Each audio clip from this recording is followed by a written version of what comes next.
3 Rain's Hand, 2920 Called Harbor. Oblivion Sotha Sil proceeded as quickly as he could through the blackened halls of the palace, half submerged in brackish water. All around him, nasty gelatinous creatures scurried into the reeds. Bursts of white fire lit up the upper arches of the hall before disappearing, and smells assaulted him, rancid death one moment, sweet flowered perfume the next. Several times he had visited the Daedra princes in their oblivion, but every time, something different awaited him. He knew his purpose, and refused to be distracted. 8 of the more prominent Daedra princes were awaiting him in the half-melted, domed room. Azura, Prince of Dusk and Dawn. Bothia, Prince of Plots. Hermias Mora, Daedra of Knowledge. Herson, the Hunter. Malakath, God of Curses. Maroons Dagon, Prince of Disaster. Molag Bal, Prince of Rage. Shiagarath, the Mad One. Above them, the sky cast tormented shadows upon the meeting. 5 Rain's Hand, 2920 The Isle of Artium. Somerset Sotha Sil's voice cried out, echoing from the cave, "Move the rock!" Immediately, the initiates obeyed, rolling aside the great boulder that blocked the entrance to the dreaming cave. Sotha Sil emerged, his face smeared with ash, weary. He felt he had been away for months, years, but only a few days had transpired. Lila took his arm to help him walk, but he refused her help with a kind smile and a shake of his head. "Were you successful?" she asked. "The Daedra princes I spoke with have agreed to our terms," he said flatly. "Disasters such as befell Gilverdale should be averted. Only through certain intermediaries such as witches or sorcerers will they answer the call of man and mare." "And what did you promise them in return?" asked the Nord boy Wellig.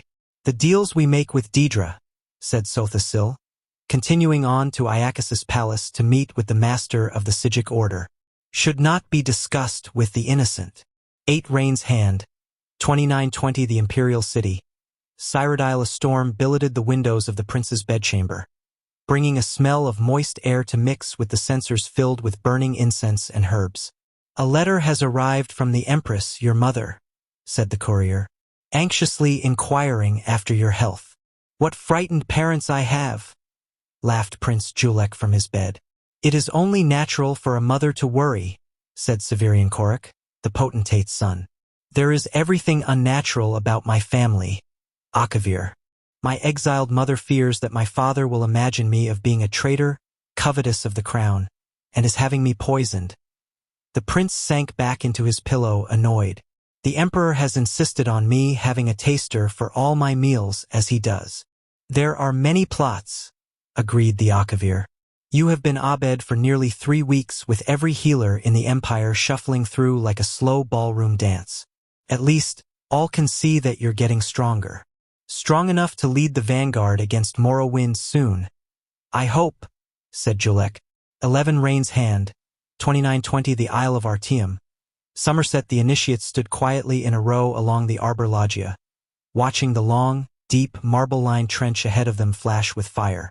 The air above it vibrated with the waves of heat, though each student kept his or her face sturdy and emotionless, as a true Sigic should. Their terror was nearly as palpable as the heat. Sotha Sil closed his eyes and uttered the charm of fire resistance. Slowly, he walked across the basin of leaping flames, climbing to the other side, unscathed. Not even his white robe had been burned. "The charm is intensified by the energy you bring to it, by your own skills, just as all spells are," he said. "Your imagination and your willpower are the keys. There is no need for a spell to give you a resistance to air or a resistance to flowers, and after you cast the charm, you must forget there is even a need for a spell to give you resistance to fire. Do not confuse what I am saying.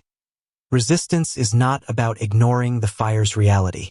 You will feel the substance of flame, the texture of it, its hunger, and even the heat of it, but you will know that it will not hurt or injure you." The students nodded, and one by one, they cast the spell and made the walk through the fire.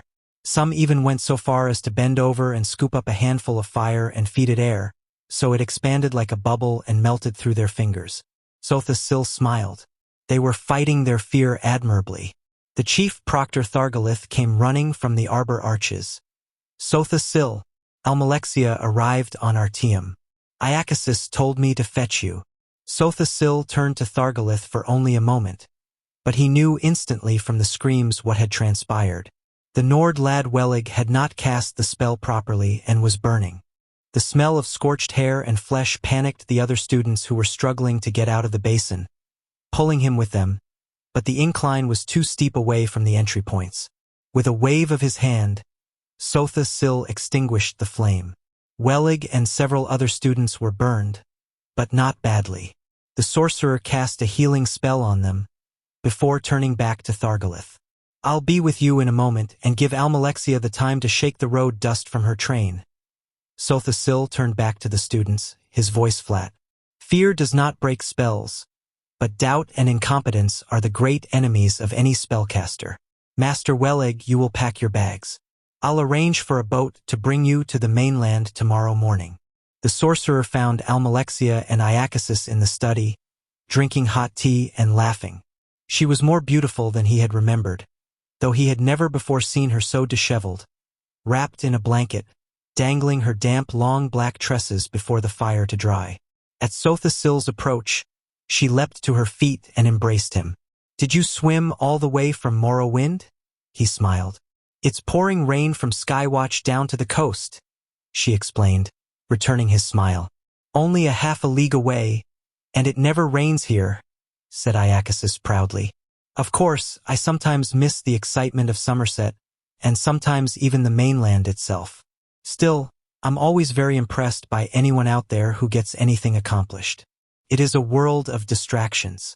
Speaking of distractions, what's all this I hear about a war? You mean the one that's been bloodying the continent for the last 80 years, Master? Asked Sotha Sil, amused. I suppose that's the one I mean, said Iacasis with a shrug of his shoulders. How is that war going? We will lose it, unless I can convince Sotha Sil to leave Artium, said Almalexia, losing her smile. She had meant to wait and talk to her friend in private, but the old Altmare gave her courage to press on. I have had visions. I know it to be true. Sotha Sil was silent for a moment, and then looked at Iacasis. I must return to Morrowind. Knowing you, if you must do something, you will, sighed the old master. The Sigic's way is not to be distracted. Wars are fought, empires rise and fall. You must go, and so must we. What do you mean, Iacasis? You're leaving the island. No, the island will be leaving the sea, said Iacasis, his voice taking on a dreamy quality. In a few years, the mists will move over Artium and we will be gone. We are counselors by nature, and there are too many counselors in Tamriel as it is. No, we will go, and return when the land needs us again, perhaps in another age. The old Altmare struggles to his feet, and drained the last sip of his drink before leaving Sotha Sil and Almalexia alone. Don't miss the last boat. The year continues in 2920, Vol 05 Second Seed.